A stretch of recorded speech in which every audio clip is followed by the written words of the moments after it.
यह बच्चियों पे टीकाकरण कहाँ किया जा रहा है? वह स्कूलों में किया जा रहा है। जिन स्कूलों में हम भेजते हैं उन स्कूलों में हमारी बच्चियों को चूहा, बंदर की कैटेगरी में गिनी पिग समझते हुए इस तरह के टीकाकरण अभियान को और दवाई खिलाने का अभियान चला रही है, जिससे हमारी बच्चियां केवल बांझ ही नहीं हो रही हैं, गर्भ धारण करने की क्षमता ही नहीं खत्म हो रही है, संप्रभुता में निहित है। और हमारी संप्रभुता अगर नीतियों के बनाने में नहीं है तो हम एक गुलाम राष्ट्र के रूप में, राज्य के रूप में हम आज हैं, जो इस देश की और बिहार की जनता को जानने का हक है कि हमारे ऊपर जो एक्सपेरिमेंट हो रहा है। याद करिए, यह बच्चियों पे टीकाकरण कहाँ किया जा रहा है? वह स्कूलों में किया जा रहा है।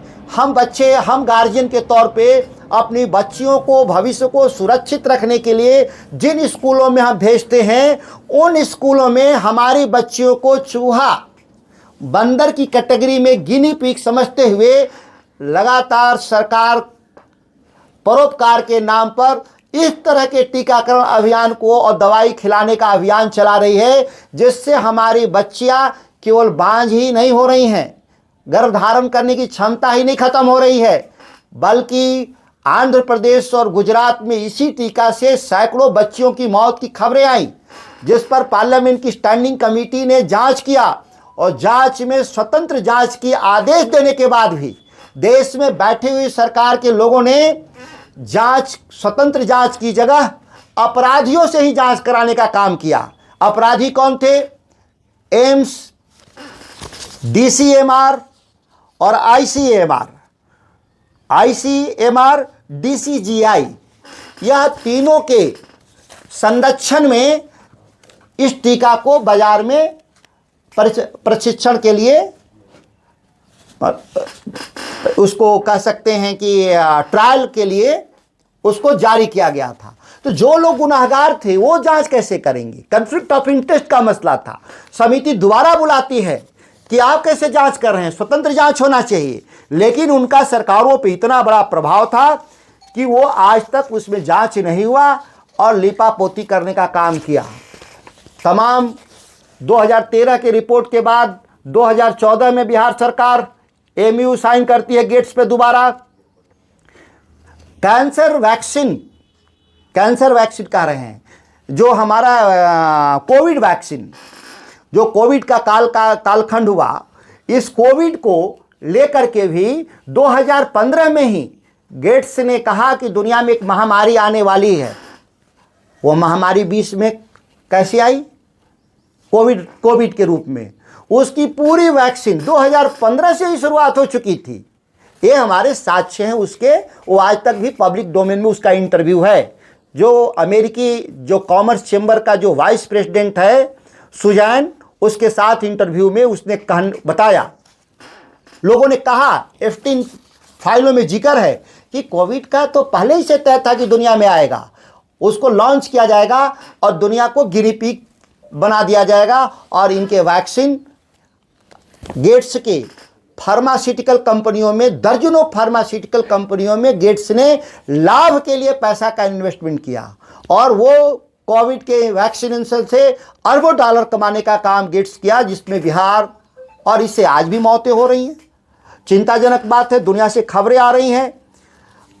आश्चर्यजनक था कि उन बच्चियों पे वो हम टीकाकरण का हम प्रयोग किए जो बिहार में और भारत में होता ही नहीं रोग। सर्विक्स कैंसर हमारे बच्चियों में होता ही नहीं, तो फिर हमारे देश में टीकाकरण क्यों इस्तेमाल किया गया? ये तो रोग होता है अमेरिका के भीतर, क्योंकि प्रीमेच्योर सेक्स और मल्टीपल पार्टनर सेक्स के जरिए यह रोग पैदा होता है, जो भारत की सभ्यता और संस्कृति में है ही नहीं। बिहार जैसे राज्य में तो ऐसा होता ही नहीं है। शादी से पहले ऐसा कोई संबंध ही स्थापित नहीं होता, समाज उसके एक्सेप्ट ही नहीं करता, एक्सेप्शनल भी नहीं होता। तब क्यों हमारे देश में बच्चियों पे किया गया? क्योंकि हमारे देश के लोग गरीब हैं और उसमें लिखा है कि कोई भी क्लिनिकल ट्रायल करने से पहले माता पिता की सहमति आवश्यक है। बिना माता पिता की सहमति के, बिना अभिभावकों की सहमति के हॉस्टल के वार्डन, स्कूलों के टीचरों से फार्म पर और उन फार्मों पर ज़्यादातर अंगूठा लगाया गया है, मतलब दस्तखत भी पहचान में रहा कि किसने कर दिया। और हमारी खासतौर से आदिवासी समूह के बच्चियों पर, गरीबों की बच्चियों पे, पिछड़े इलाके के बच्चियों पे व्यापक पैमाने पर सरकारी विद्यालयों में किया गया। यह गुनाह के असल गुनाहगार गेट्स फाउंडेशन और बिल गेट्स, जो एप्स्टीन का सबसे नियरेस्ट दोस्त था, उसने स्वीकार भी किया कि नहीं हम जाते थे वहाँ। उसकी पत्नी ने स्वीकार किया कि हम वहाँ जाते थे, जिसके चलते बिल गेट्स की पत्नी मिलिंडा गेट्स ने तलाक ले लिया। और तलाक ही नहीं लिया, उसने तो बाकायदा कंपनसेशन तक लिया कि ये अपराधी आदमी है बिल गेट्स, और वैसे लोगों के साथ हम 2021 में भी ये समझौता करते हैं। और एप्स्टीन खुलासे के बाद 13 फरवरी को पुनः इसी महीने में 13 फरवरी को गेट्स फाउंडेशन के साथ बिहार सरकार के वरिष्ठ अधिकारी और वरिष्ठ मंत्री, क्योंकि नीतीश कुमार जी बीमार हैं आजकल, वो कहीं पब्लिक डोमेन में नहीं जा पाते हैं, तो उनके प्रतिनिधि के तौर पे स्वास्थ्य मंत्री और गृह मंत्री जैसे वरिष्ठ मंत्री गलबहियां कर रहे थे। और आंध्र प्रदेश में गेट्स के साथ सीधे मुख्यमंत्री के साथ स्वयं बिल गेट्स आकर के समझौता करता है। क्या भारत संप्रभु राष्ट्र है?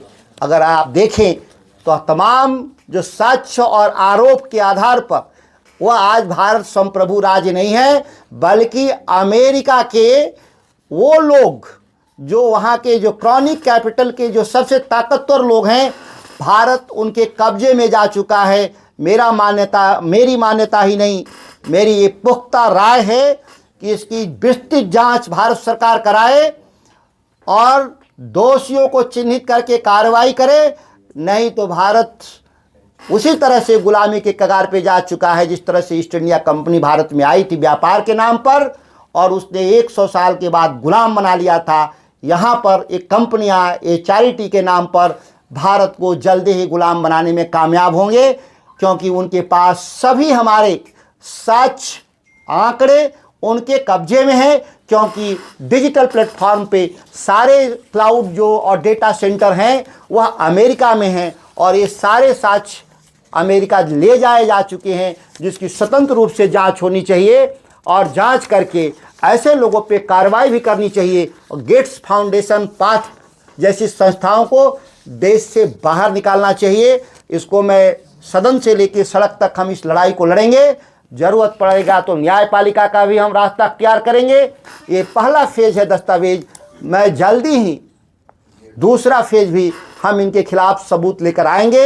एप्स्टीन, गेट्स और भारत सरकार के मंत्रियों और अधिकारियों के बीच जो गठजोड़ है उसका दूसरा एपिसोड भी लेकर जल्दी ही आएंगे।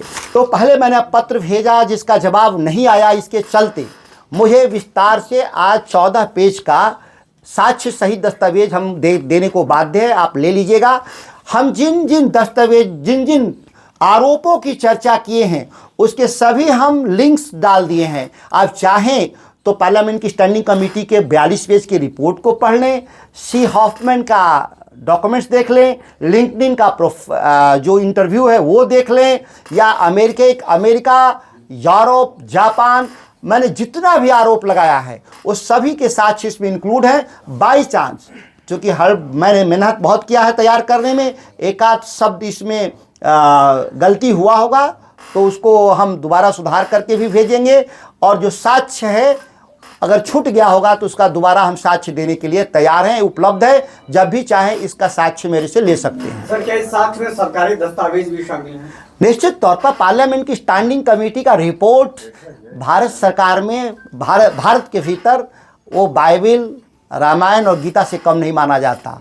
वह सबसे सर्वोच्च रिपोर्ट माना जाता है जिसको कहीं चुनौती नहीं दी जा सकती।